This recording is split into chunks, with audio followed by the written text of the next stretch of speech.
Baik, nah, coba dulu Bapak Ibu. Bismillahirrahmanirrahim. Izinkan saya memulai kegiatan hari ini. Insya Allah penuh berkah di hari Jumat. Amin ya Rabbal Alamin. Bapak Ibu, Bismillahirrahmanirrahim. Assalamualaikum warahmatullahi wabarakatuh. Waalaikumsalam warahmatullahi wabarakatuh. Alhamdulillahirabbil alamin wa bihi nasta'in wa ala umuri dunya waddin. Sayyidina Muhammadin wa ala alihi wasallam. Amma ba'du. Puji dan syukur marilah kita panjatkan kepada Allah Subhanahu wa taala yang telah memberikan rahmat dan hidayahnya kepada kita semua, sehingga insya Allah hari ini kita dapat berkumpul bersama dalam keadaan sehat walafiat. Amin ya Allah ya Rabbal alamin.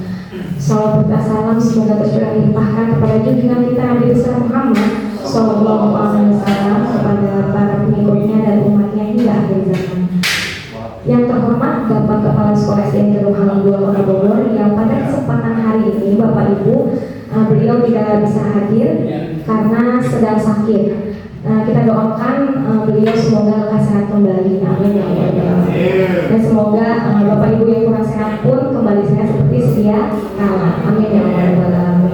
Dan yang saya hormati juga Bapak Ibu guru, tenaga pendidik dan kependidikan dari SDN Gedung Halang 2 Kota Bogor yang hari ini sudah berkenan hadir dan menyempatkan waktunya di sela-sela kesibukan yang mungkin padat, tapi luar biasa menyempatkan untuk kegiatan hari ini. Bapak Ibu, sebelum memulai, mari kita awali dengan membaca basmalah bersama-sama. Bismillahirrahmanirrahim. Semoga dengan dibacakan basmalah, kegiatan hari ini dapat berjalan dengan lancar. Amin ya Allah. Bapak Ibu, sebelumnya saya ucapkan terima kasih atas kedatangan Bapak Ibu dalam acara diseminasi menyebarkan pemahaman dan penerapan pengalaman budaya positif di Sekolah Dasar Negeri Gedung Halang 2 Kota Bogor. Sekali lagi saya ucapkan terima kasih. Bapak Ibu, di sini saya bukan sebagai guru atau sebagai pemateri atau sebagai narasumber, tetapi lebih ke arah sharing, berdiskusi tentang apa yang telah saya dapatkan selama mengikuti pendidikan guru penggerak. Izinkan saya memulai ya Bapak Ibu ya.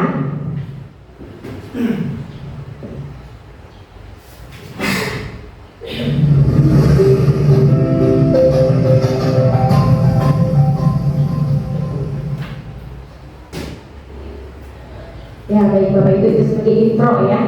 Intro tenang. Bapak Ibu gak usah tegang ya, kita sama-sama diskusi biasa aja, gak usah kayak begini gitu ya, kita santai saja. Nah, hari ini saya insya Allah, saya Dea Januar Jana, calon guru penggerak angkatan 11 dari SDN Gedung Halang 2 Kota Bogor, akan menyampaikan atau menyebarkan pemahaman dan penerapan pengalaman terkait budaya positif. Sebelum saya jelaskan lebih lanjut, saya bertanya kepada Bapak Ibu yang ada di sini. Budaya positif sepertinya bukan kata-kata yang asing ya di telinga kita. Sehari-hari kita pasti mendengar mungkin ada budaya positif, sikap positif dan lain sebagainya. Menurut Bapak Ibu, budaya positif itu perilaku seperti apa yang biasanya dilaksanakan di sekolah? Boleh angkat tangannya Bapak Ibu? Boleh. Ibu, misalnya apa Bu budaya positif di sekolah? Membiasakan anak berdoa. Betul sekali. Tepuk tangan dulu Bapak Ibu untuk membiasakan anak berdoa. Itu merupakan salah satu budaya positif yang diterapkan kepada murid di sekolah. Selanjutnya apa lagi? Boleh, Bu Meli. Sopan dan santun terhadap guru. Oke, luar biasa. Bapak Ibu tepuk tangan dulu Bu Meli. Sopan dan santun terhadap guru. Itu merupakan contoh-contoh sikap dari budaya positif. Dan sebenarnya ternyata kita sudah melaksanakannya setiap hari. Hanya saja mungkin kita merasa biasa aja gitu ya. Padahal itu merupakan sikap yang tercantum dalam budaya positif. Ada lagi Bapak Ibu? Boleh, silakan Bu Lucy. Membiasakan mengucapkan terima kasih. Betul sekali. Boleh tepuk tangan dong buat Bu Lucy. Mengucapkan terima kasih. Ada kata apa ajaib itu ya? Yang pertama Bapak Ibu? Tolong. Lalu? Maaf, permisi, terima kasih. Itu merupakan 4 kata ajaib, bahkan sebenarnya lebih dari 4 ya, yang bisa diterapkan kepada peserta Itu Bapak Ibu ya. Jadi hari ini kita akan berbincang-bincang tentang budaya positif yang sudah diterapkan di sekolah. Apakah budaya positif yang kita lakukan sudah betul, ataukah ternyata nih ada hal-hal yang belum kita ketahui? Nanti kita lihat bersama-sama ya Bapak Ibu. Baik, selanjutnya. Nah, Bapak Ibu, di sini di dalam budaya positif itu ada 8 inti yang akan saya sebarkan dan saya sampaikan kepada Bapak Ibu. Yang pertama ada perubahan paradigma belajar. Yang kedua disiplin positif. Yang ketiga nilai-nilai kebajikan. Yang keempat kebutuhan dasar manusia. Yang keempat motivasi. Yang kelima ya, alhamdulillah Bapak Ibu masih konsentrasi ya. Yang kelima motivasi perilaku manusia. Yang keenam posisi kontrol guru. Yang ketujuh keyakinan kelas. Dan yang kedelapan segitiga restitusi.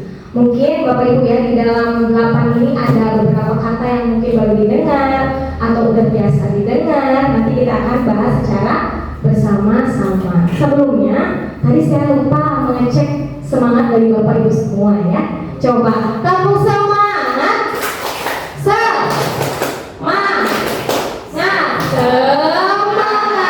Oke, bisa sekali lagi lebih kompak Bapak Ibu? Oh, bisa ya. Kamu semangat. Semangat. Luar biasa, ternyata Bapak Ibu guru SD Negeri Halang 2 itu semangat ya, luar biasa. Sekarang kita lanjutkan. Nah, pembelajaran dengan paradigma baru. Sebenarnya ini sudah kita lakukan Bapak Ibu ya. Di sini ada apa Bapak Ibu bisa lihat di depan? Profil pelajar Pancasila ya, yang biasa kita nyanyi di kelas ya. Nanti kita akan nyanyikan bersama-sama ya Bapak Ibu ya. Nah, di sini pembelajaran dengan paradigma baru. Sebelum ke pengertian ini, saya ingin menyampaikan, apakah Bapak Ibu guru tahu terkait dengan istilah student center dan teacher center? Pembelajaran di tahun 2024 ini sepertinya bukan lagi teacher center atau pembelajaran berpusat pada guru, tetapi sudah student center, pembelajaran berpusat pada murid atau peserta didik. Coba saya ingin bertanya kepada Bapak Ibu di sini, kira-kira apa yang dimaksud dengan student center atau pembelajaran berpihak pada murid? Boleh angkat tangannya Bapak Ibu? Ayo, pembelajaran berpihak pada murid. Boleh, katanya Bu Meli mau menyampaikan apa yang dimaksud pembelajaran berpihak pada murid. Silakan. Baik, untuk pembelajaran berfokus kepada siswa ini, di mana guru tidak lagi menjadi senter dalam sebuah kegiatan pembelajaran seperti dalam kelas, tapi lebih ke siswa untuk yang mencari materi-materi yang akan diajarkan pada hari tersebut seperti itu. Jadi guru hanya sebagai fasilitas memberikan materi secara dasar, namun siswa sendiri yang menggali materi-materi yang akan diajarkan hari ini. Baik, Bapak Ibu boleh tepuk tangan untuk Bu Meli. Bawah jempol untuk Bu Meli. Keren. Betul sekali Bapak Ibu. Jadi pembelajaran yang berpusat pada murid itu bukan lagi guru sebagai pusatnya, tetapi muridnya, siswanya, siswa yang belajar, guru yang menjadi fasilitator ya. Kalau zaman saya dulu atau mungkin sekarang pun kita pernah melakukannya gitu ya, misalnya kita ceramah depan kelas, anaknya hanya duduk diam saja, mungkin itu akan membosankan bagi murid kita. Tapi bukan berarti metode ceramah itu dihilangkan. Udah nggak usah ada ceramah, udah anaknya belajar, kita mah diam aja gitu ya. Padahal ceramah itu tetap harus ada, hanya dengan metode yang berbeda seperti itu. Baik Bapak Ibu, kembali lagi. Jadi saya harapkan semoga Bapak Ibu guru di SD Negeri Halang 2 ini sudah teacher center. Tapi menurut saya sudah semuanya teacher center. Astagfirullahaladzim, mohon maaf salah. Sudah center, sudah berpihak pada murid ya insya Allah. Nah, pembelajaran dengan paradigma baru merupakan pembelajaran yang dirancang berdasarkan prinsip pembelajaran berdiferensiasi. Sudah pernah dengar dong Bapak Ibu? Sudah. Itu sudah sangat erat kaitannya dengan kurikulum merdeka.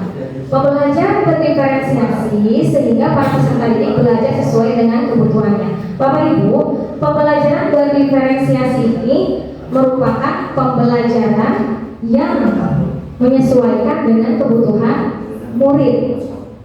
Jadi, sebelum kita membelajarkan sesuatu kepada peserta didik, dalam pembelajaran berdiferensiasi ini, kita harus menyiapkan 3 hal.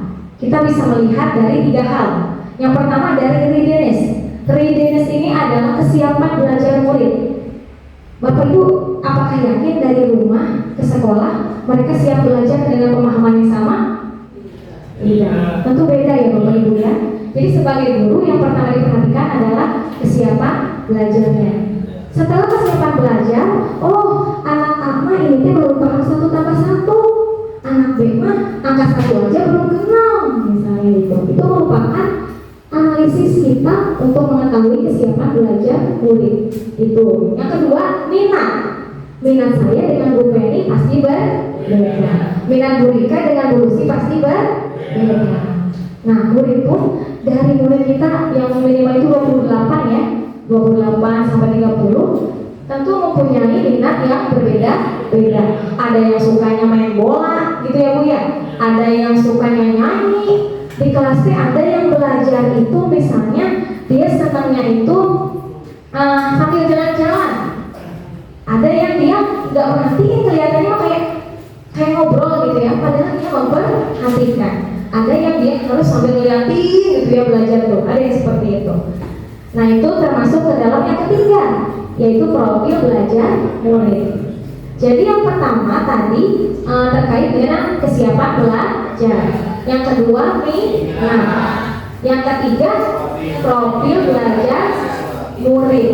Nah, jadi anak yang satu dengan yang anak yang lain, mereka punya kenyamanannya masing-masing untuk belajar.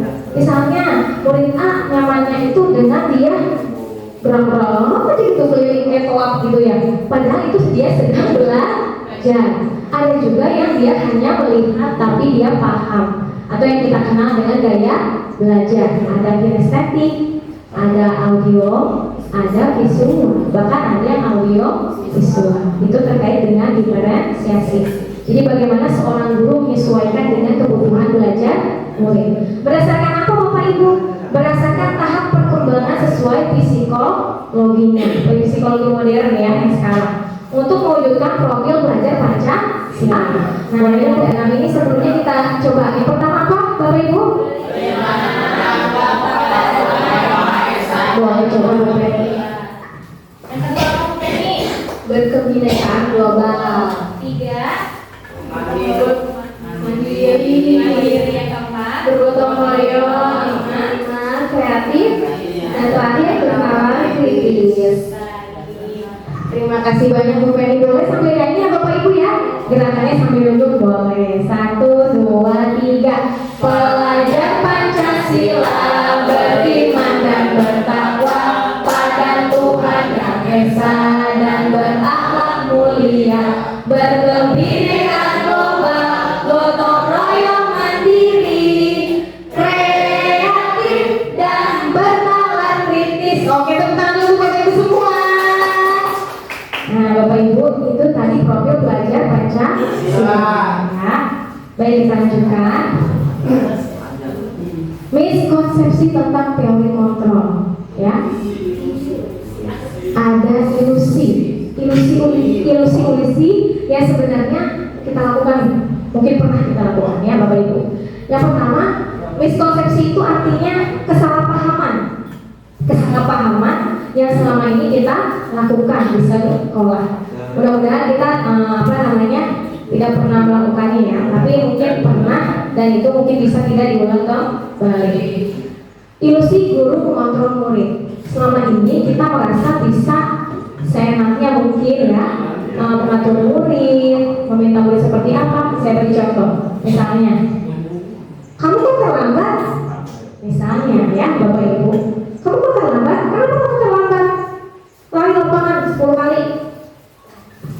Itu merupakan salah satu contoh dari ilusi guru mengontrol murid. Salah gak itu? Salah. Sebenarnya sih nggak salah Bapak Ibu, hanya kurang tepat ya. Seharusnya mungkin murid itu pada saat itu nurut ya Bu, yuk lari gitu, habis itu nggak bakalan. Tapi apakah nanti suatu hari ke depan akan seperti itu lagi muridnya? Ada yang enggak, ada yang tergantung muridnya, betul. Tapi kebanyakan ya Pak, kebanyakan akan mengulang kembali karena mereka ya sih suruh lari doang gitu ibaratnya ya. Yang kedua, ilusi bahwa semua penguatan positif efektif dan bermanfaat. Ternyata Bapak Ibu selain yang tadi, yang penguatan positif pun ini misalnya kepada peserta didik bahwa semua penguatan positif itu efektif dan bermanfaat. Ternyata tidak Bapak Ibu. Misalnya nih di kelas kita itu pintar, dikasih reward. Terus setiap dia benar menjawabnya dikasih reward. Nah Bapak Ibu, itu betul atau salah? Kurang tepat ya. Gak ada yang benar salah, tapi kurang tepat ya. Mungkin anak itu pada saat itu semangat, pada saat guru itu mengajar, misalnya pada saat PAI, Bu Mari memberikan selalu permen ke anak yang jawabannya betul. Tapi ketika Bu Mari tidak masuk, anak itu malah tidak semangat karena dia tidak mendapatkan permen yang dia harapkan gitu. Jadi ini bukan hal yang salah tapi kurang tepat. Yang ketiga, ilusi bahwa kritik dan membuat rasa bersalah mampu menguatkan karakter. Kata ibu juga apa? Nah, biasanya awalnya kayak gitu Bapak ya, Bapak Ibu ya. Kata ibu juga apa? Jangan begitu, itu jelek. Tahu gak sih, kamu tuh ya kayak begitu tuh. Nah, itu kayak kadang diawali dengan seperti itu Bapak Ibu. Jadi bagaimana nih anak ini akan merasa bersalah? Udah mulai terlambat di saat lain. Kamu tuh bisa terlambat, kamu mandinya jam berapa?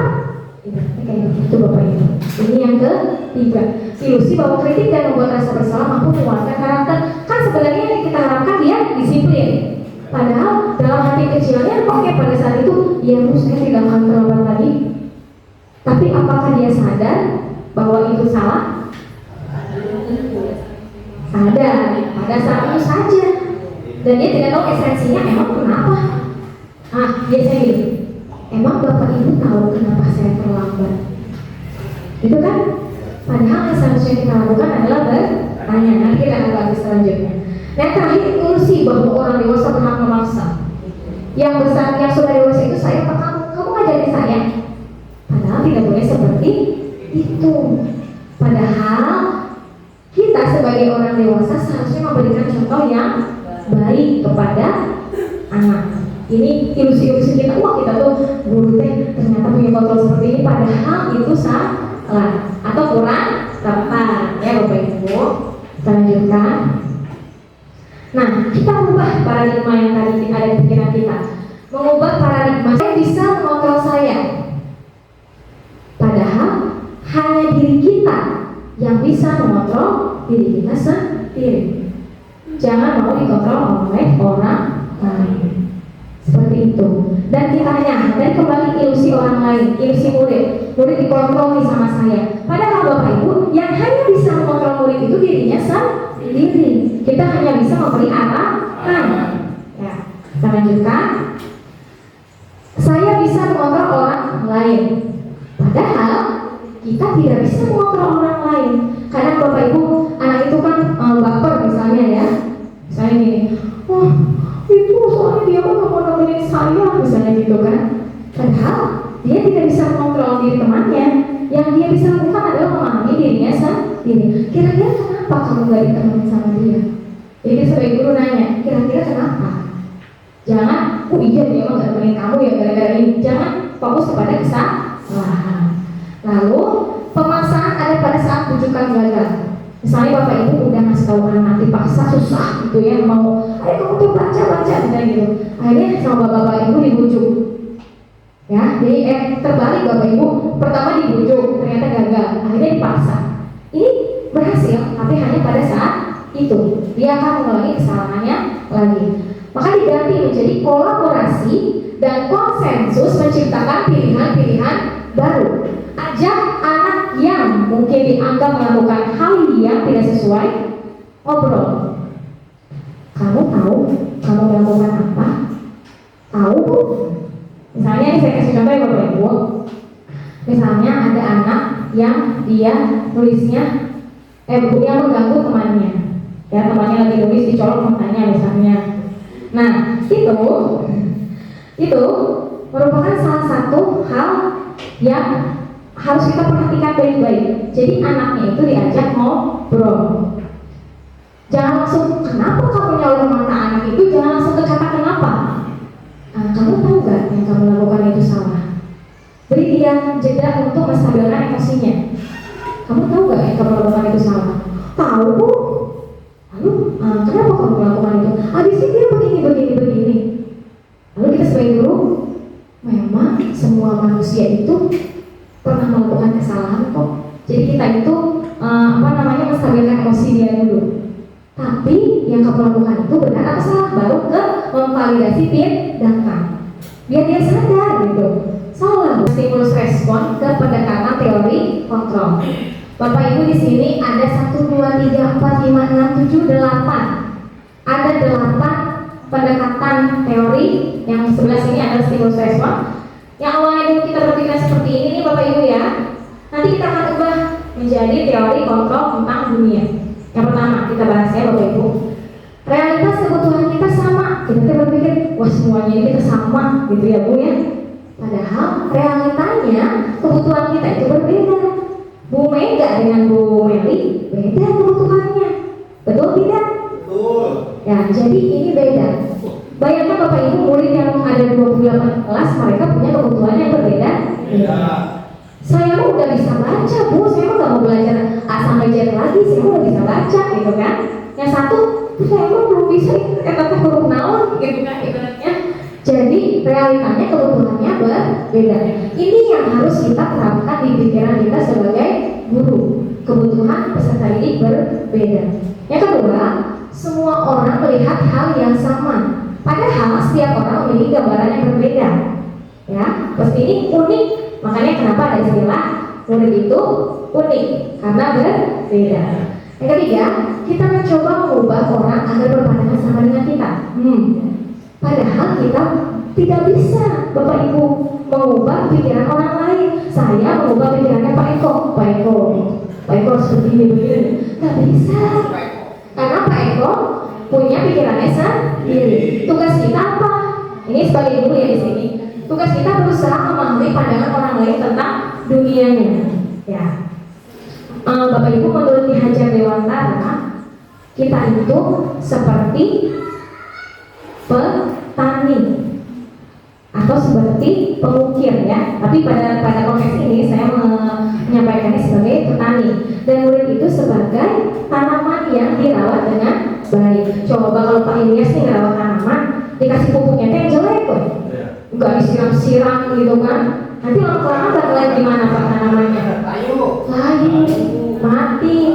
Beda sama tanamannya Pak Surya misalnya. Tanaman Pak Surya kan dikasih pupuknya terbaik gitu misalnya ya Pak, ini memang terus disiram ya disiramnya gak sekian detik juga ya Pak ya, disiram tiap hari.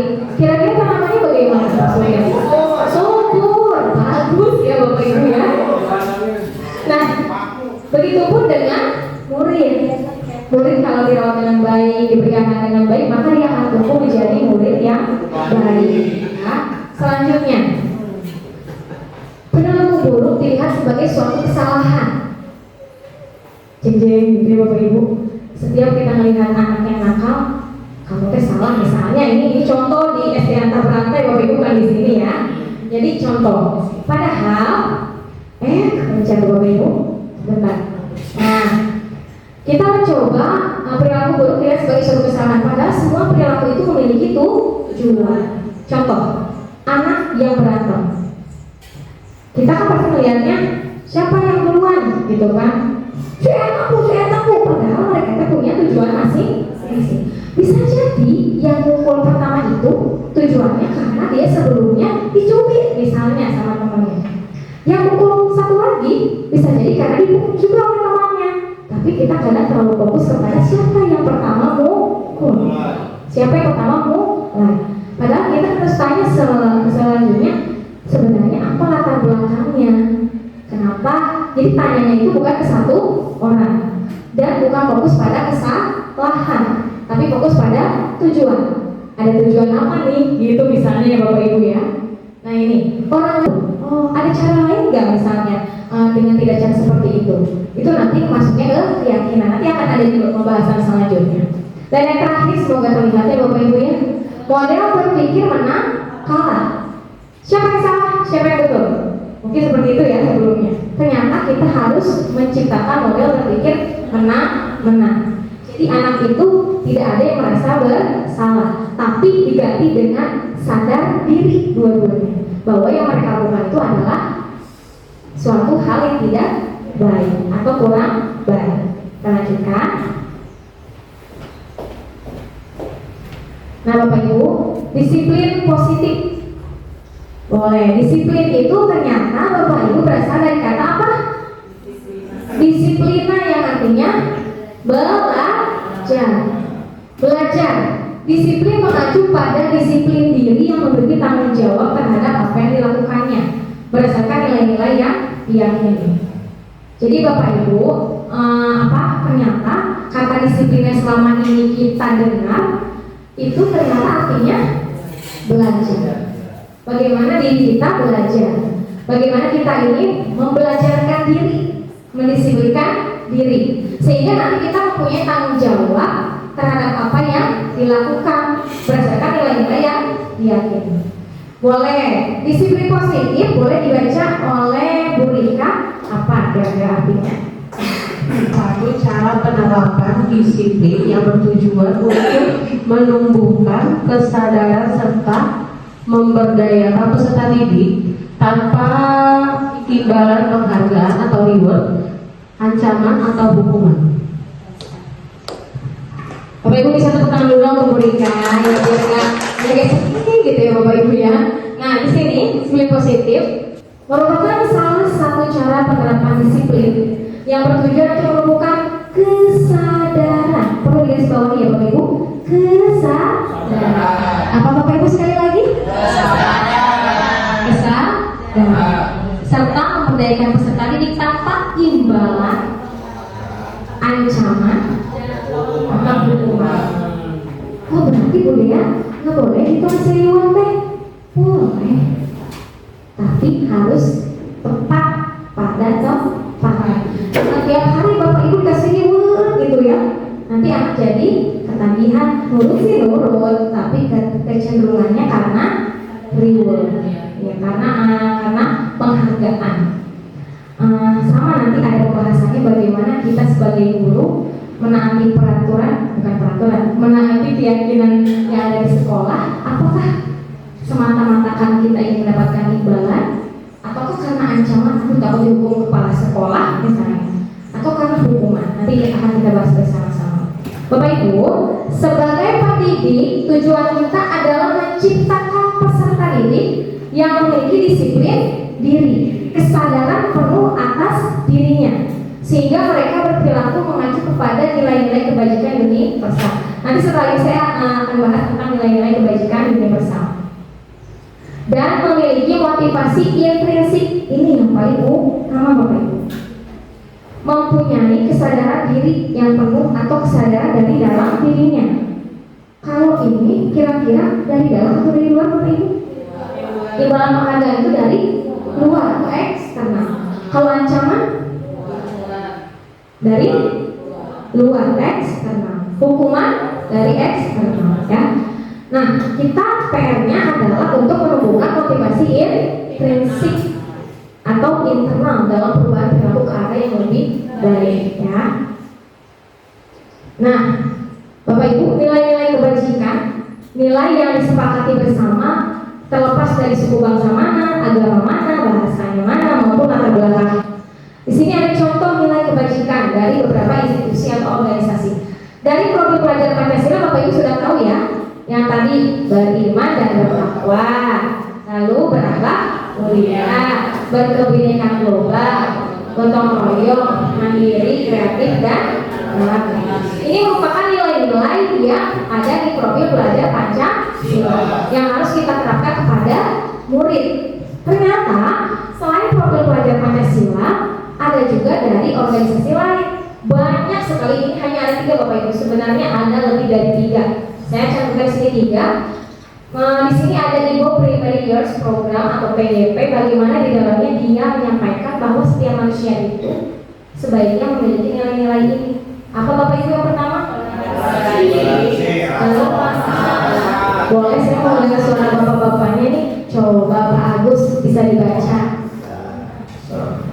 Untuk implementasi program PYP, toleransi, rasa hormat, integritas, mandiri, menghargai, antusias, empati, keingetahuan, kreativitas, kerjasama, percaya diri, dan komitmen.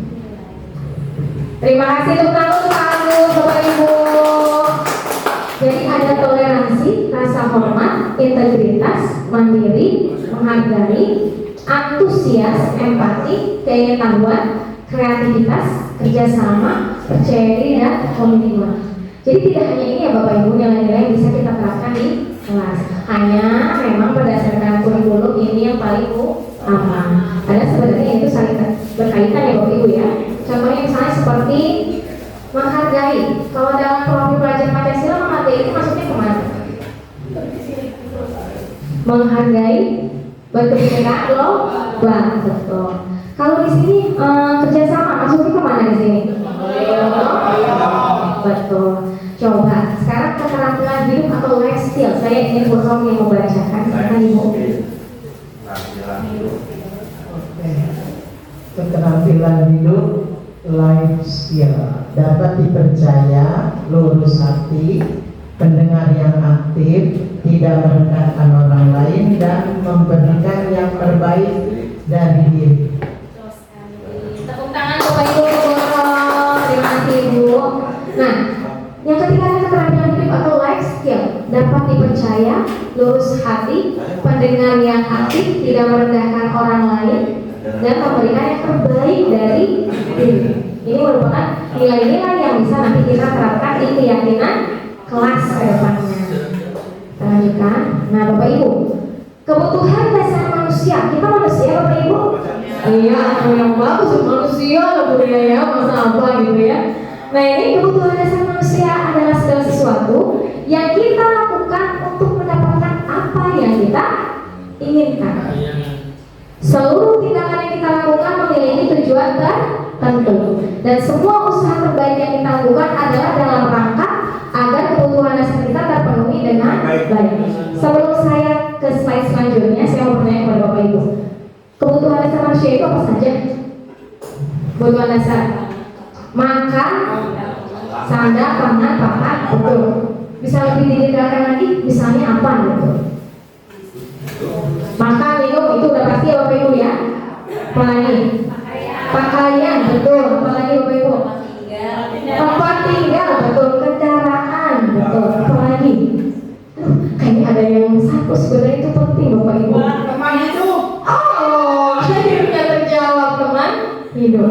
Teman hidup bahasa lainnya berarti kebutuhan akan apa Pak Surya? Akan kasih sayang. Baik Bapak Ibu, kembali lagi ya. Kembali lagi. Nah, jadi tadi yang paling utama adalah kebutuhan akan apa Bu Susi?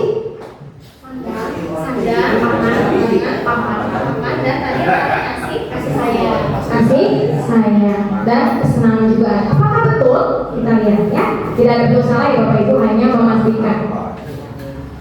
Nah, ternyata ada 5 kebutuhan dasar manusia yang di dalam kehidupan ini harus terpenuhi. Oh langsung ini ya, nih Bapak nih kebutuhan saya tuh ini misalnya gitu ya, dicolek ya suami intinya. Dan Bapak Ibu, 5 kebutuhan dasar manusia ini kita fokusnya bukan ke kita, tapi ke murid. Bukan, oh saya butuhnya ini budaya, bukan Bapak Ibu ya. Ini fokusnya kepada murid. Murid. Tahukah Bapak Ibu, kalau peserta didik kita yang sebanyak 28 itu, mereka itu harus terpenuhi 5 ini. Ketika salah satu yang tidak bisa terpenuhi, maka dia akan berperilaku tidak sesuai di kelas atau di luar kelas. Misalnya Bapak Ibu ya, kita bahas persatu-persatu. Bertahan hidup hidup. Apa saja Bapak Ibu bertahan hidup di sini? Baik Bapak Ibu. Makanan, pakaian, tempat tinggal, keamanan, kesehatan. Saya akan memberi satu-satu contoh ketika berada di luar. Bapak Ibu misalnya, contoh bertahan hidup. Bapak Ibu tahu anak-anak siap bekal? Bekalnya beraneka? Tapi pernahkah Bapak Ibu menemukan ada satu anak yang dia suka minta ke temannya? Pernah? Pernahkah Bapak Ibu berpikir bahwa dia itu sedang memenuhi kebutuhan bertahan hidupnya? Karena di rumah dia tidak ada makanan yang dibawa ke sekolah, misalnya. Tapi yang kita lihat itu kadang hanya tuh anak minta-minta melulu ke temannya, padahal dia sedang memenuhi kebutuhan bertahan hidup. Karena di rumah tidak ada apa-apa Bapak Ibu. Mamanya misalnya pagi-pagi langsung kerja, bapaknya kerja, dan dia tidak disediakan apa-apa di rumah. Jadi dia tidak pernah membawa bekal dan minta ke temannya. Itu salah satu contohnya Bapak Ibu ya. Tapi insya Allah di sekolah kita mudah-mudahan tidak ada seperti ini. Yang selanjutnya pakaian misalnya. Bapak Ibu ada anak yang mungkin pakaiannya bolong, ya, atau udah bolong gitu bajunya itu udah jelek, udah kumuh. Kemudian kadang kita melihatnya dari sisi yang kurang baik. Tapi sebagai guru yang baik, sebaiknya kita bertanya terlebih dahulu. Kira-kira kenapa bajunya itu aja? Kenapa nggak pakai yang lain? Bisa jadi dia hanya punya satu. Seperti itu. Jadi harus banyak pertanyaan dalam diri kita, jangan sampai kita menjadi seorang guru yang suka menyalahkan peserta didik. Yang kedua kebutuhan. Nah, kebutuhan akan kasih sayang dan rasa diterima. Biasanya Bapak Ibu ini akan sangat terlihat kepada anak atau murid yang broken home. Ya, di sekolah anak yang broken home dia akan mencari memenuhi kebutuhan rasa kasih sayangnya di sekolah. Salah satunya apa? Dia jodotin gurunya, dia peluk gurunya, dia peluk temannya. Mungkin temannya di sini, kamu ngapain sih peluk aku? Gitu. Padahal dia itu mencari rasa kasih sayang. Ini yang kasih sayang itu. Rasa diterima, dipedulikan oleh temannya. Pernah gak Bapak Ibu menemukan dalam satu kelompok yang satu diem, gak mau ikut kerja kelompok, gak mau? Pernah gak Bapak Ibu? Pasti ada ya satu anak itu yang dia tuh diem gitu, gak mau. Mungkin dia punya rasa trauma dalam hal kasih sayang dan rasa diterima. Jadi Bapak Ibu ketika anak yang memang punya latar belakang masalah di rumahnya terkait kasih sayang dan rasa diterima, kalau memang perilaku dari orang tua yang kurang memberikan kasih sayang, dia cenderung akan mencari kasih sayang di tempat lain, salah satunya di sekolah. Tapi kalau misalnya, mohon maaf Bapak Ibu tidak semua anak broken home ya, tapi misalnya ada anak yang broken home, dia baik-baik aja loh, nggak bikin kesalahan atau misalnya nggak bikin ulah gitu ya, bisa jadi rasa terima, rasa kasih sayang sudah dipenuhi oleh orang tuanya di rumah, misalnya seperti itu. Jadi jangan ngecap semuanya juga ya Bapak Ibu, tapi lihat latar belakang anak itu terkait kasih sayang dan rasa diterima. Yang ketiga penguasaan Bapak Ibu, ini ya yang mencari kebutuhan penguasaan dan dia tidak dapat di rumahnya, biasanya dia jeger di sekolahnya. Iya, jadi kayak bos ya gitu, teman-teman itu takut sama dia. Tapi bagi dia itu bukan suatu hal yang salah menurut dia. Menurut dia, ya daripada aku senang karena aku teh merasa berkuasa gitu di sekolah teh. Karena di rumah teh aku teh ada nih, iya. Jadi kayak keinginan dia aku teh, aku bantuin dia nyapu, gak usah kamu mah nyapu tanah bersih. Gitu. Jadi dia itu gak diakui di rumahnya, gak didengar. Baru ngomong, enggak boleh sama gak boleh. Maksudnya kayak gitu.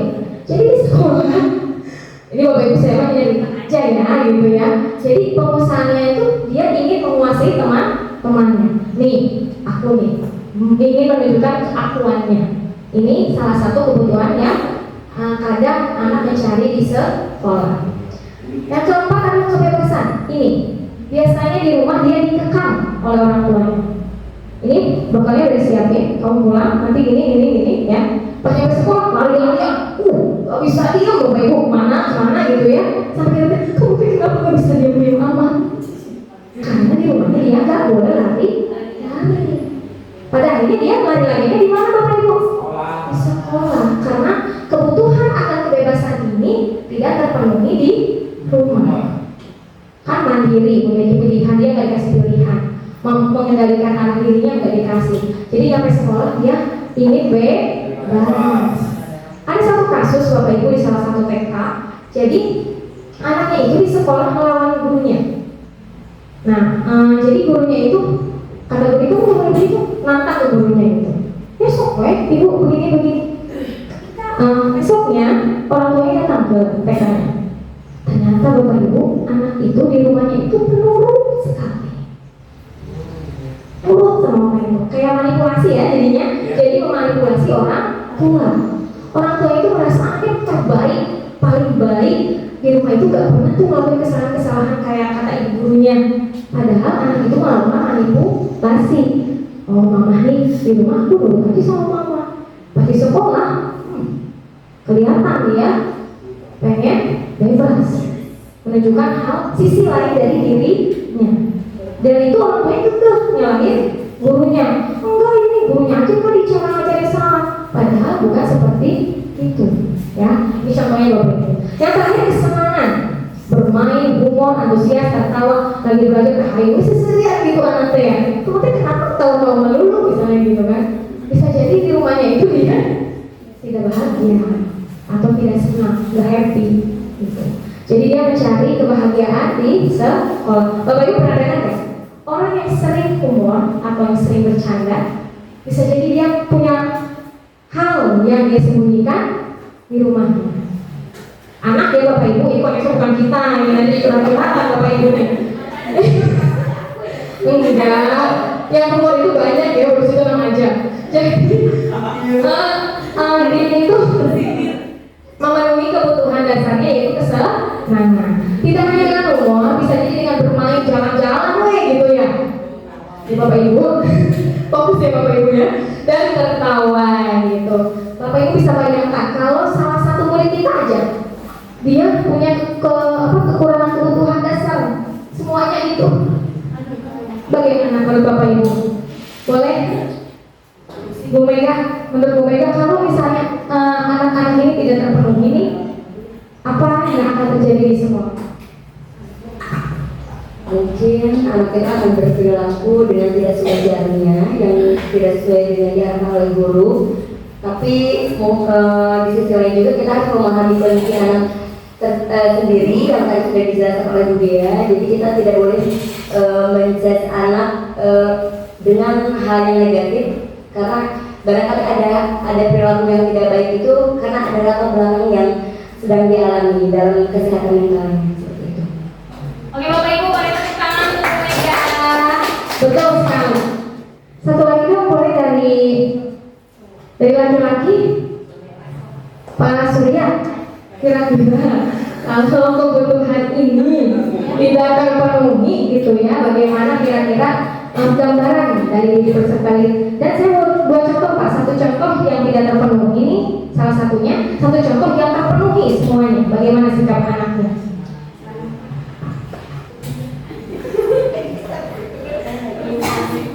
Oke, baik untuk yang tidak terpenuhi, contohnya seperti yang mendapatkan kasih sayang dan rasa diterima.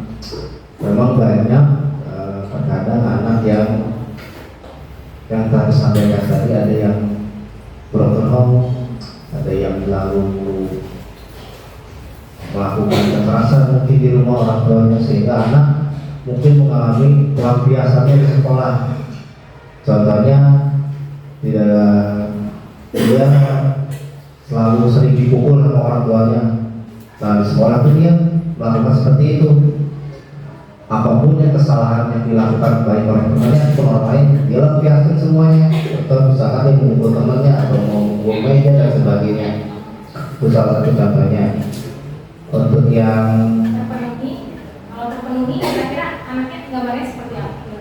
Kalau terpenuhi nih ya, terpenuhi semuanya, tidak ada yang kurang. Jadi anaknya seperti apa gambarannya? ya baik. Baik ya,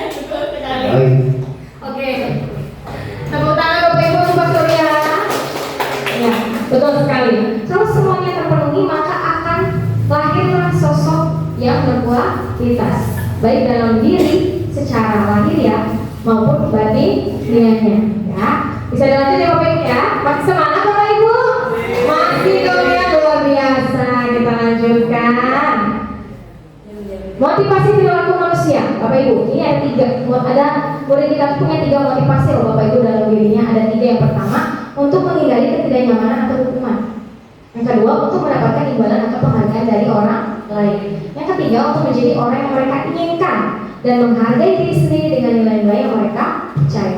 Untuk menghindari ketidaknyamanan atau hukuman, biasanya mereka itu motivasinya dalam diri, aku gak mau ke sekolah, aku gak mau terlambat ke sekolah, takut aku dihukum sama bapak ibu guru gitu. Ini motivasi yang ini. Yang kedua, aku gak mau terlambat biar aku dapat pujian dari ibu guru misalnya. Ini yang kedua. Yang ketiga, ya sebagai murid, aku harus mempunyai nilai diri bahwa aku tuh percaya pada diri sendiri untuk hadir tepat waktu. Yang mana yang kira-kira diharapkan oleh kita Bapak Ibu?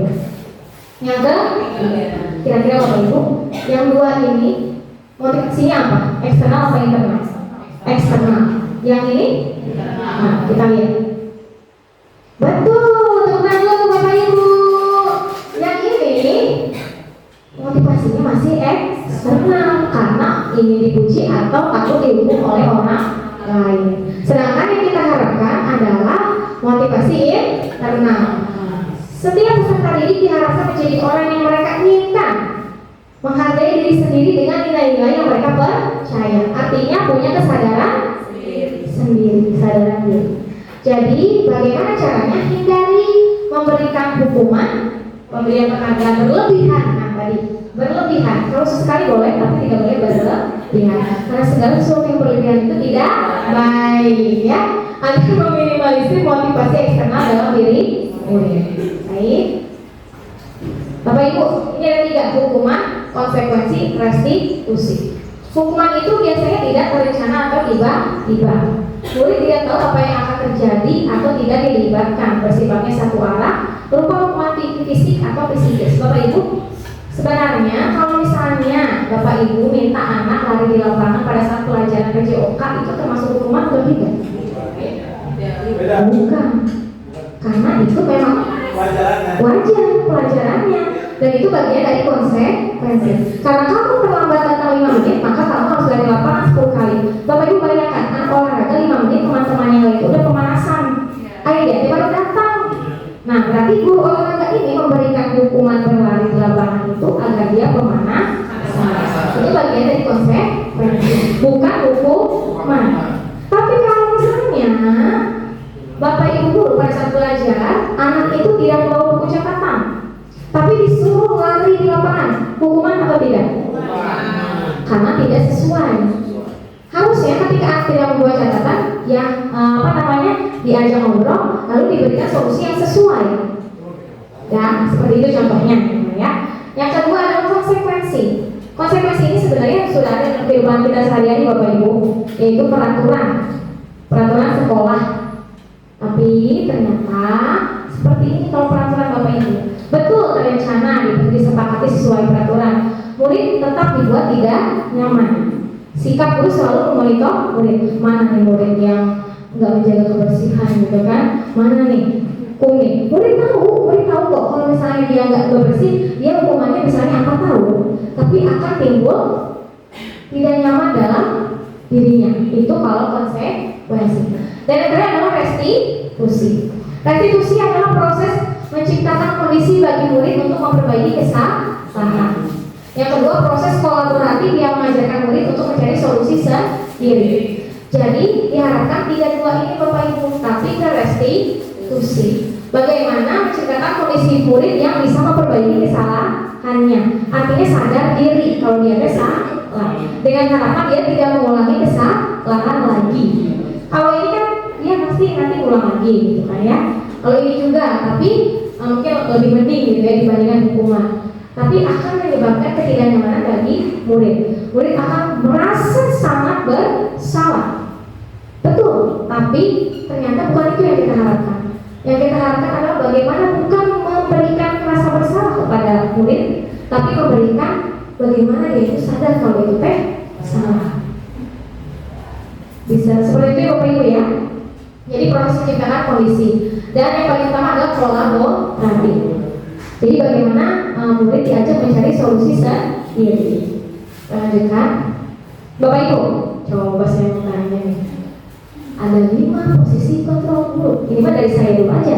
Kalau saya nih pernah mungkin ya melakukan beberapa ini kemudian tanpa disadari, ya kan? Saya mah sadar diri Bapak Ibu ya, maksudnya, oke, saya pernah nih memposisikan diri sebagai guru yang melakukan hukum, membuat merasa bersalah, teman, pemantau.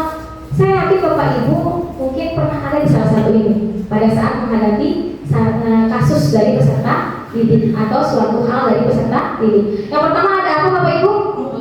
Hukum. Yang kedua? Yang ketiga? Yang keempat? Kumantau.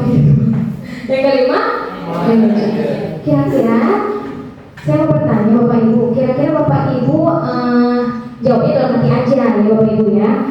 Yang mana kayaknya saya pernah ada yang ngobrol ini gitu ya Bapak Ibu. Gak apa-apa, itu bukan suatu kesalahan, tapi mari kita perbaiki bersama.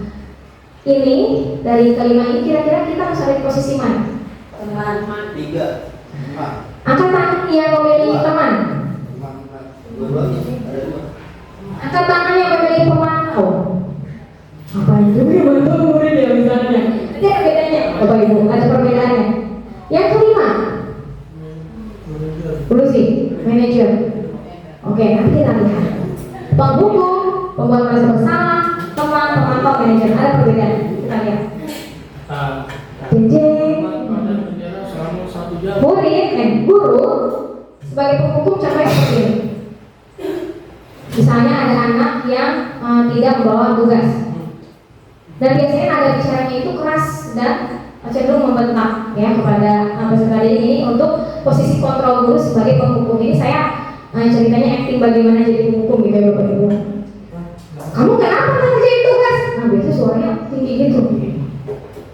Kok kamu bendera di depan bendera 1 jam sana? Makanya kalau apa tuh kerjain tugasnya. Itu posisi sebagai, kira-kira anaknya nurut gak? Nurut banget ya Pak ya, langsung ya ini. Tapi kira-kira ada rasa sakit dalam hatinya? Kira-kira tegang gak nih sama gurunya? Tergantung ya, tergantung anaknya. Tapi kebanyakan pasti merasa sakit hati karena dilihat teman-temannya.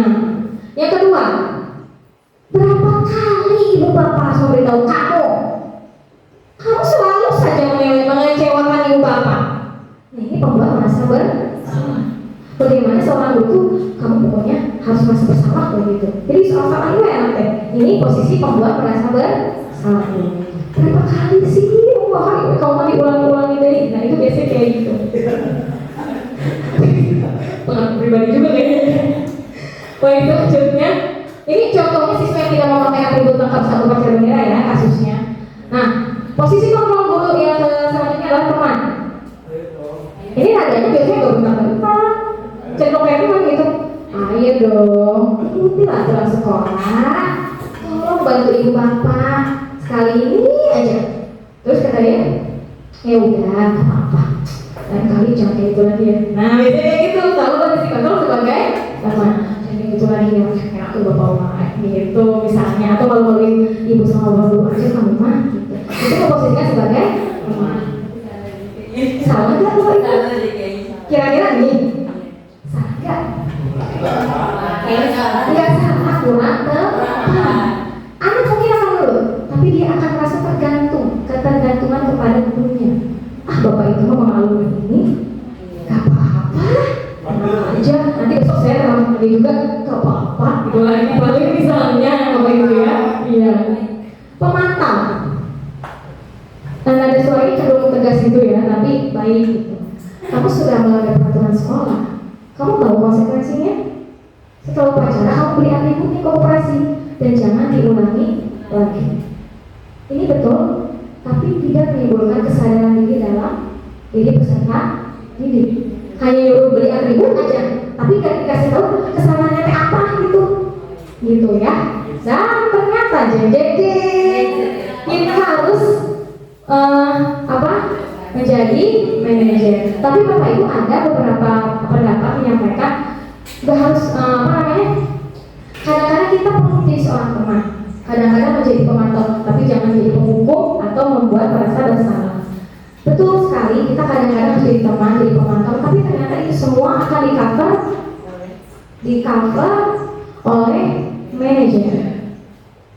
Biasanya ketika murid melakukan kesalahan, manajer ini tidak menghukum atau memarahi murid di depan banyak orang. Dia akan memanggil murid itu empat mata ya Bapak Ibu ya. Dengan kalau 2 orang yang melakukan kesalahan, ada berapa mata? Mata. Pintar Bapak Ibu, tepuk tangan dulu dong ya.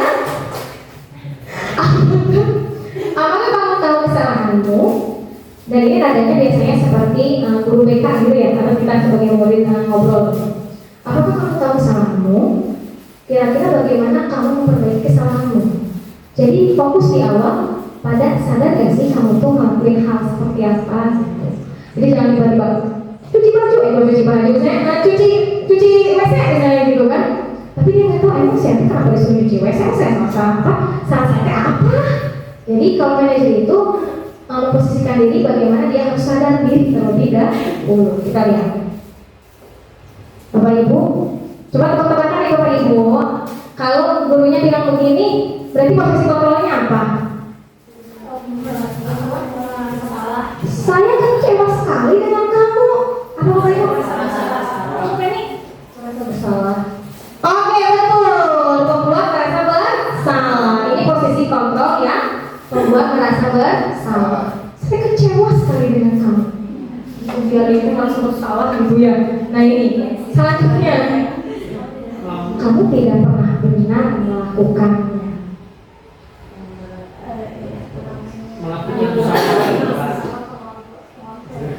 Ya apa?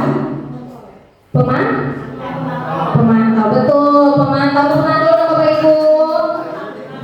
Selanjutnya, apa rencanamu untuk menyelesaikan masalah ini? Apa? Cerdas Bapak Ibu, seperti jargonnya kedua orang tua. Kedua orang tua, Bapak Ibu ya. Kedua orang tua, tepung cerdas, cakap, energi, ramah, disiplin, amanah, santun, cerdas, yeay. Alhamdulillah, ternyata pada hafal Bapak Ibu ya semuanya. Kita lanjutkan. Ayolah, lakukan demi Bapak Ibu. Apa? Betul sekali. Lanjut. Kamu tidak pernah mendapat nilai jika tidak mengerjakan tugas. Hukum? Betul sekali. Cerdas sekali Bapak Ibu. Tepuk tangan dulu Bapak Ibu. Udah bisa ya Bapak Ibu ya. Udah tahu posisi kontrol tuh kayak gimana ya. Alhamdulillah. Sekarang saya mau bertanya Bapak Ibu, mengapa keyakinan kelas bukan peraturan kelas? Keyakinan itu tentunya dari dalam, kalau peraturan itu dari luar. Langsung ke poin, tepuk tangan ke polisi.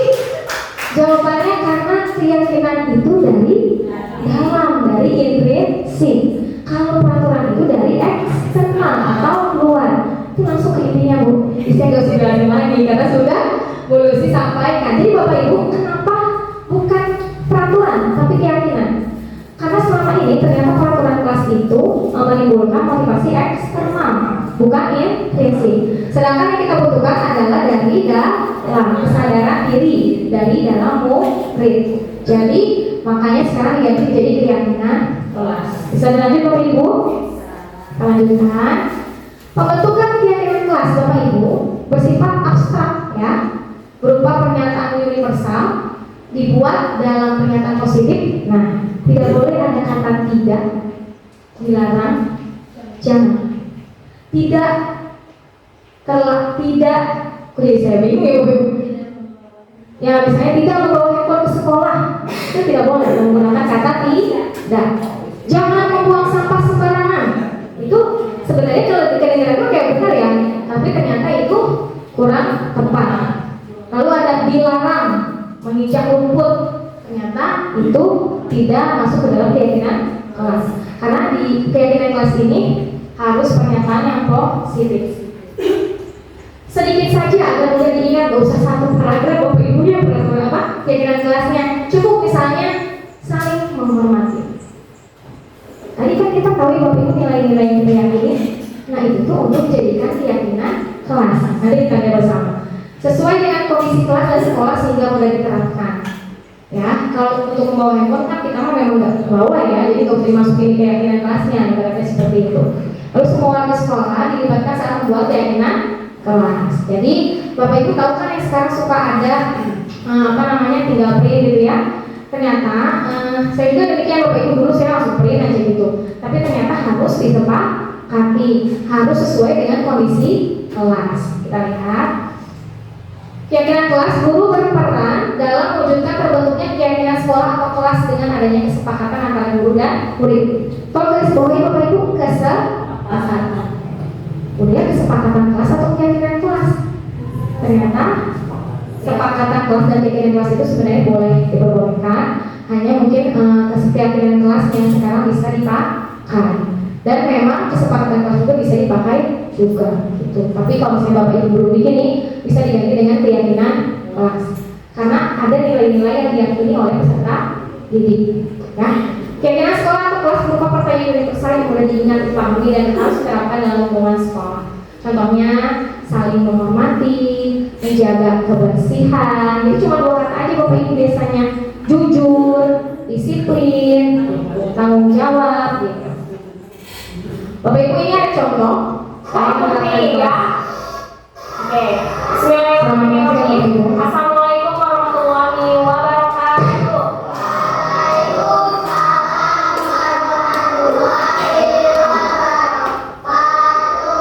Baik anak-anakku, apa kabarnya hari ini? Seperti yang Budia sampaikan kemarin, hari ini kita akan membuat keyakinan kelas, ya. Sudah siap? Hari ini kita akan membuat apa? Keyakinan. Ada yang tahu keyakinan kelas itu apa? Tahu nggak? Apa? Kesepakatan kelas. Keyakinan kelas sama kesepakatan kelas nanti ada bedanya atau tidak? Kalau dulu kita kenal dengan peraturan kelas. Keyakinan kelas 5A. Keyakinan kelas ini diharapkan menjadi suatu hal yang kalian yakini untuk menjalankan aktivitas di kelas. Bisa dipahami? Nah, lama-lamanya nanti Budaya akan membagikan sticky note. Baik Bapak Ibu, tadi sudah disampaikan terkait salah satu yang sudah saya perhatikan di kelas terkait pembuatan keyakinan kelas. Jadi bagaimana nanti anak-anak itu mengisi sticky note-nya lalu menempelkan di depan kelas. Setelah ditempelkan di depan kelas, kita akan mencari kira-kira mana keyakinan yang sama dan yang berbeda. Dan di kelas saya ternyata ada 6 keyakinan. Yang pertama adalah menjaga kebersihan. Lalu ada jujur dan mandiri. Lalu yang ketiganya adalah saling menghargai. Dan sebagainya sampai ke 6 keyakinan kelas. Baik Bapak Ibu, itu merupakan keyakinan kelas yang bisa diterapkan oleh Bapak Ibu di kelas. Jadi bisa menggunakan, dan jangan lupa disepakati Bapak Ibu. Bisa dengan tanda tangan, bisa dengan kalau anak kelas mungkin cap jari ya, atau bisa jadi dengan cap 5 jari yang ditempelkan di keyakinan kelas yang sudah kita buat. Nah Bapak Ibu, selanjutnya ada segitiga restitusi. Segitiga restitusi merupakan suatu proses dialog yang dijalankan oleh guru agar dapat menghasilkan murid yang mandiri dan bertanggung jawab. Lalu di segitiga restitusi ini ada 3 tahapan. Yang pertama stabilkan identitas. Yang kedua validasi tindakan yang salah. Yang ketiga menanyakan keyakinan. Kita bisa lihat. Contoh yang pertama menstabilkan identitas. Jadi Bapak Ibu di sini kata-katanya ya berdasarkan prinsip pembuat kesalahan. Kata-katanya berbuat salah itu wajar. Tidak ada manusia yang sempurna. Ibu Bapak juga pernah melakukan itu. Ibu Bapak tidak mau mencari siapa yang salah, tapi Ibu Bapak ingin mencari solusi dari permasalahan ini. Dan kamu berhak merasa begitu. Ini merupakan beberapa contoh kalimat untuk menstabilkan identitas peserta didik. Jadi ada 3 tahapan ya Bapak Ibu dalam menerapkan segitiga restitusi. Yang kedua, setelah menstabilkan mempertahankan identitas, kita validasi tindakan yang salah. Berdasarkan prinsip setiap perilaku berupaya memenuhi suatu kebutuhan tertentu. Jadi pasti mereka punya tujuan tertentu. Kata-katanya bisa digunakan seperti ini. Kamu pasti punya alasan mengapa melakukan hal itu. Padahal kamu bisa melakukan yang lebih buruk dari ini ya. Nah, ini kayak validasi gitu kan. Kamu patut bangga kan kalau melindungi sesuatu yang penting buatmu. Kamu melakukannya karena mempertahankan sesuatu yang penting bagimu. Ini salah satu contoh kata-kata atau kalimat untuk validasi tindakan yang salah. Selanjutnya, terakhir, setelah tadi Mas menstabilkan emosi, lalu validasi tindakan yang salah, yang terakhir adalah menanyakan keyakinan. Setelah itu, kerja. Apa keyakinan kelas kita? Ya, yang tadi menanyakan keyakinan, apa keyakinan kelas kita? Nilai-nilai apa yang telah disepakati bersama? Seperti apa gambaran sebuah kelas ideal menurut kamu? Kamu ingin menjadi orang seperti apa? Ini untuk menanyakan keyakinan. Jadi berdasarkan prinsip teori kontrol bahwa pada dasarnya kita termotivasi secara intrinsik. Nah, ini ada contohnya Bapak Ibu yang telah saya lakukan. Ini siswa mencontek pada saat matematika semester. Contoh kasusnya. Ya, tahu kenapa aku dia panggil ke Sini. Kemarin waktu ujian saya mengajar Bu. Coba kamu ceritakan kronologinya seperti apa? Iya Bu. Jadi waktu itu saya melakukan bacaan dan doa dari akhir semester dan diketahui oleh kepala sekolah Bu. Oh begitu. Dia yakin tidak ada murid yang sempurna. Semuanya pasti pernah melakukan kesalahan. Tapi diapresiasi karena tindakan sudah mau mengakui kesalahan yang dilakukan. Iya Bu, saya minta maaf. Kenapa kamu sampai mengatakan? Karena pelajarannya sulit Bu, jadi saya membawa catatan kecil. Tindakan itu benar atau salah? Salah Bu, saya tidak lucu dalam mengerjakan soal. Kedepannya apa yang akan kita lakukan saat ujian berlangsung? Saya akan belajar lebih tekun Bu dan bertanya kepada guru magang apabila saya belum paham tentang materi pembelajaran. Bagus. Bapak Ibu guru pasti dengan senang hati akan membantu kita. Terima kasih Bu. Itu contoh kasus yang pertama Bapak Ibu ya. Nah Bapak Ibu, ini merupakan contoh kasus yang kedua. Murid yang melempar makanan ke kepala sekolah. Nah, Alia, Alia, tadi udah melaporkan dari guru juga. Sepertinya kalian sedang ada yang masalah. Ada yang kemudian dan coba ceritakan apa yang sebenarnya terjadi. Iya Bu, tadi pada istirahat pagi kamu yang melempar makanan di kantin, tapi tidak sengaja kamu melempar dengan wajah beliau sekolah ketika beliau sedang berjalan. Baik, kalian melempar makanan di kantin, kalian tidak sengaja kena kepala sekolah. Gitu. Iya Bu, Kalian ada informasi yang ingin kamu tambahkan? kami tidak mau melakukannya Bu, tapi Tapi kami tidak sengaja. apakah kalian tahu kalian berada dalam masalah sekarang? Iya. Baiklah, Ibu di sini untuk menikmati siapa yang salah dan siapa yang benar. Ibu di sini untuk mencari penyelesaian sama-sama. Berpikir sama-sama tentang apa yang bisa kita lakukan untuk mengubah atau memperbaiki situasi ini. Kalian pasti melakukan itu ada alasannya ya. Aku setuju ya menembak makanan itu. Iya Bu. Ya, Ibu bisa lihat kalian manusia yang melakukan itu. Tetapi yang kalian lakukan itu merugikan orang lain, sehingga sekarang kalian berada dalam masalah. Iya Bu. Sekarang tadi kita bicara tentang keyakinan kelas dan keyakinan sekolah kita. Menurut kalian apa yang kita percaya dan yang mana yang kalian belum buktikan?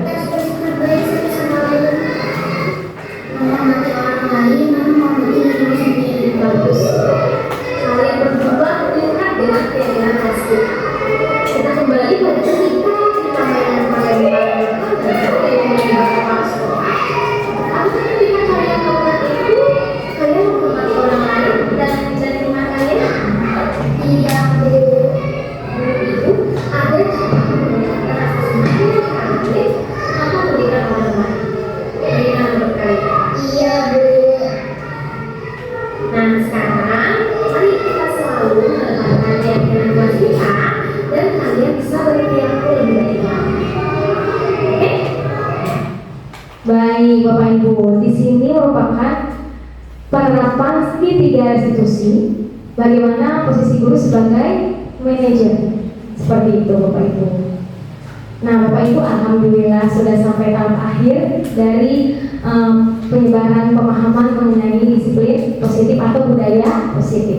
Jadi Bapak Ibu, dalam penerapan program disiplin positif hendaknya guru memiliki standar kepribadian, profesional dan sosial yang baik, di mana guru mampu merefleksi dirinya dalam posisi kontrol saat ini, bagaimana perjalanan dirinya sebagai among atau manajer yang menuntun murid-muridnya menjadi insan yang mandiri, merdeka dan bertanggung jawab. Ini berdasarkan standar nasional pendidikan. Demikian Bapak Ibu terkait budaya positif yang bisa saya sampaikan. Mudah-mudahan apa yang saya sampaikan ini bisa menjadi wawasan baru bagi Bapak Ibu semua, atau menambah wawasan baru bagi Bapak Ibu semua, dan bisa diterapkan di sekolah kita tercinta. Seperti itu Bapak Ibu. Kurang lebihnya saya mohon maaf. Sebelumnya saya pengen salam guru penggerak, bisa Bapak Ibu? Bergerak, bergerak, menggerakkan. Ya, kalau saya bilang salam guru penggerak, tergerak, bergerak, menggerakkan. Siap Bapak Ibu? Mari semangat Bapak Ibu. Masya Allah. Salam guru penggerak, tergerak, bergerak, menggerakkan. Oke Bapak Ibu, sekali lagi tepuk tangan dulu boleh Bapak Ibu. Baik Bapak Ibu, sekali lagi saya ucapkan terima kasih atas atensi dari Bapak Ibu untuk kehadirannya pada hari ini. Kita sudah bersama kurang lebih 1 jam dalam membahas tentang budaya positif.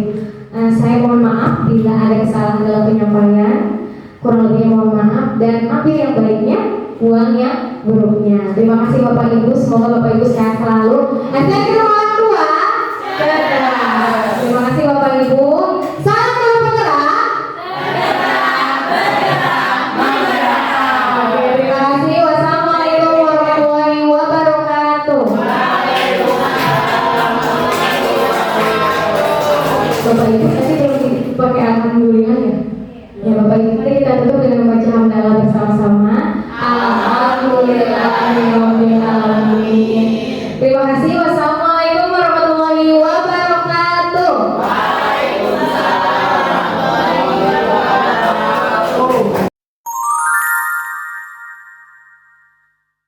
Kapuk 3. Oke. Bismillahirrahmanirrahim. Assalamualaikum warahmatullahi wabarakatuh. Waalaikumsalam warahmatullahi wabarakatuh. Baik anak-anakku. Apa kabarnya hari ini? Baik. Seperti yang Budaya sampaikan kemarin, hari ini kita akan membuat keyakinan kelas, ya. Sudah siap? Hari ini kita akan membuat apa? Keyakinan Kelas. Ada yang tahu keyakinan kelas itu apa? Tahu gak? Apa? Kesepakatan kelas. Keyakinan kelas sama kesepakatan kelas nanti ada bedanya atau tidak? Kalau dulu kita kenal dengan peraturan kelas. Kalau sekarang itu diubah menjadi kesepakatan atau keyakinan kelas. Nah, hari ini Budaya akan memandu kalian untuk membuat keyakinan kelas di kelas berapa ini? Kelas 5. 5 apa? 5A. Kita akan membuat keyakinan kelas 5A. Keyakinan kelas ini diharapkan menjadi suatu hal yang kalian yakini untuk menjalankan aktivitas di kelas. Bisa dipahami? Nah, langkah-langkahnya nanti Budaya akan membagikan sticky note. Bu, kita menulis apa? Menulis keyakinan kelas atau apa? Nah, yang kita tulis adalah sikap-sikap baik yang akan kalian lakukan di kelas. Cukup 1 kalimat. Bisa dipahami? Anak-anak, keyakinan kelas ini berisi nilai-nilai yang harus kalian terapkan di kelas, ya. Misalnya Budaya kasih contoh. Hadir tepat waktu. Kalau dulu kan dilarang terlambat, ya. Ada kan yang gitu dulu kan? dilarang terlambat, dilarang mencoret-coret tembok, jangan membuang sampah sembarangan. Ternyata kata tidak, ya, tidak, kata jangan, dan kata dilarang ini tidak diperbolehkan dalam menyusun keyakinan kelas. Ini kalimat negatif atau positif? Oke, maksudnya kata negatif atau kata positif? Negatif. Jadi kata tidak, jangan, dan dilarang ini merupakan kata negatif. Sedangkan dalam penyusunan keyakinan kelas,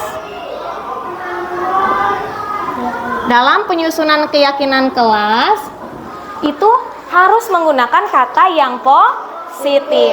Maka nanti pada saat kalian menulis, sebaiknya jangan ada kata tidak, jangan, dilarang. Sebaiknya tidak menggunakan kata tidak, jangan, dan dilarang.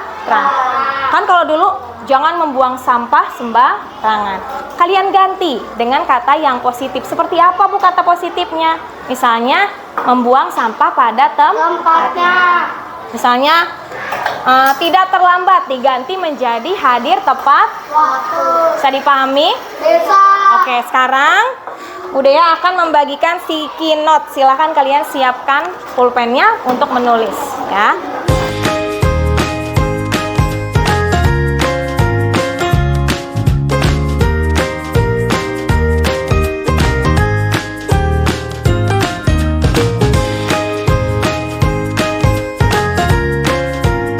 Oke, alhamdulillah kita sudah menuliskan sikap-sikap yang kalian yakini di kelas, yang ingin kalian yakini di kelas. Nanti kita akan sepakati bersama dengan cap 5 jari, ya. Nah, kita akan lihat. Tadi kan ada yang bertanya, Bu, kalau yang sama bagaimana? Kalau yang sama kita akan pilah dan kita cukup tempelkan satu saja. Kita lihat ya satu-satu. Yang pertama, membuang sampah pada tempatnya. Apakah semuanya meyakini ini? Ya, meyakini ini ya. Kita pisahkan dulu. Membuang sampah pada tempatnya. Membuang sampah pada tempatnya. Berarti sama ya. Kalau yang udah sama kita taruh sini dulu. Ya. Lalu ini juga membuang sampah pada tempatnya. Sama, kita pisahkan dulu. Lalu ini beda. Datang tepat waktu. Sepakat? Datang tepat waktu, kita simpan dulu di sini. Kita simpan di sini ya. Oke.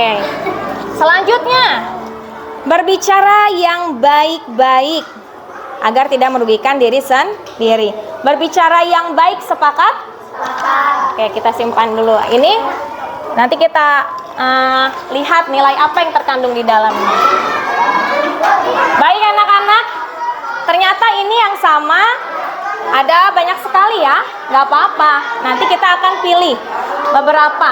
Jadi ini yang di sini itu bukan berarti yang terpilih, bukan. Tetapi ini yang mewakili teman-teman kalian yang ada di sini. Artinya pemikirannya sama. Tepuk tangan dulu dong buat semuanya.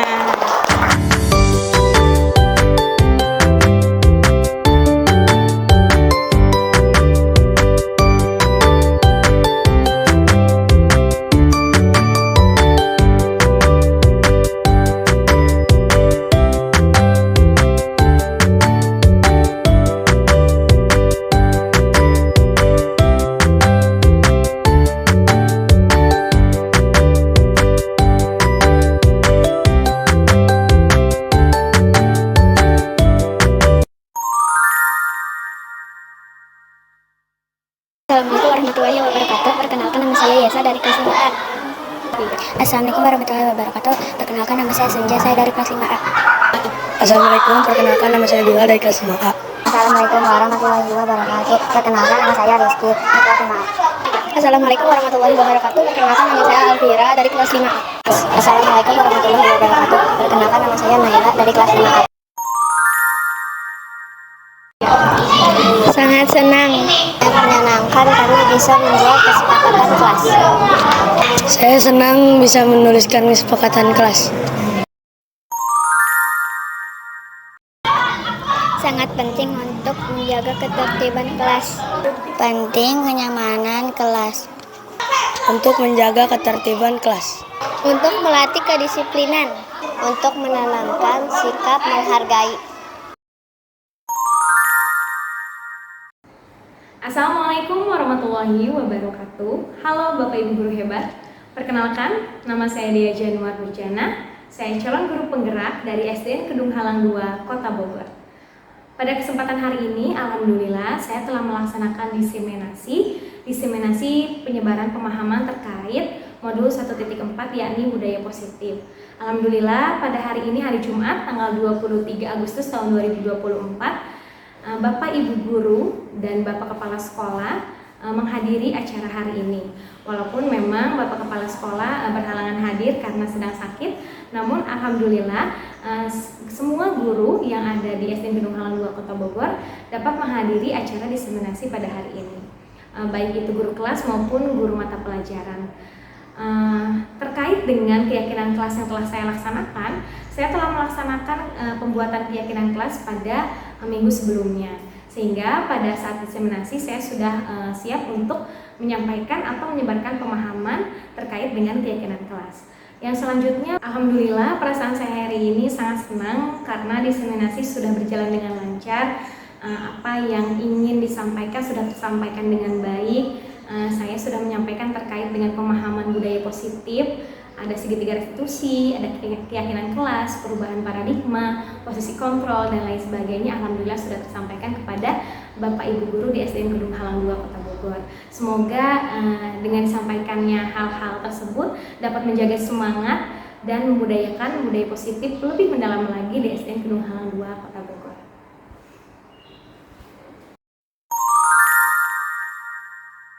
Adapun rencana perbaikan yang akan saya lakukan, yang pertama adalah saya akan melakukan evaluasi secara berkelanjutan terkait dengan penerapan budaya positif di sekolah. Lalu yang kedua, saya akan terus melakukan koordinasi dengan kepala sekolah, rekan-rekan guru, murid, orang tua, dan warga sekolah lainnya. Yang ketiga adalah saya akan terus berusaha untuk meminimalisir kekurangan-kekurangan yang ada. Yang keempat, saya akan melakukan atau menambah ilmu pengetahuan terutama terkait dengan penerapan kegiatan budaya positif di sekolah. Dan yang terakhir adalah terkait dengan keberlanjutan evaluasi dari hasil diseminasi yang telah saya lakukan, baik terhadap murid, rekan guru maupun lingkungan sekolah yang ada. Demikian yang bisa saya sampaikan terkait dengan refleksi dan rencana perbaikan yang akan saya lakukan. Mohon maaf kurang dan lebihnya. Terima kasih. Wassalamualaikum warahmatullahi wabarakatuh. Salam guru penggerak, tergerak, bergerak, menggerak.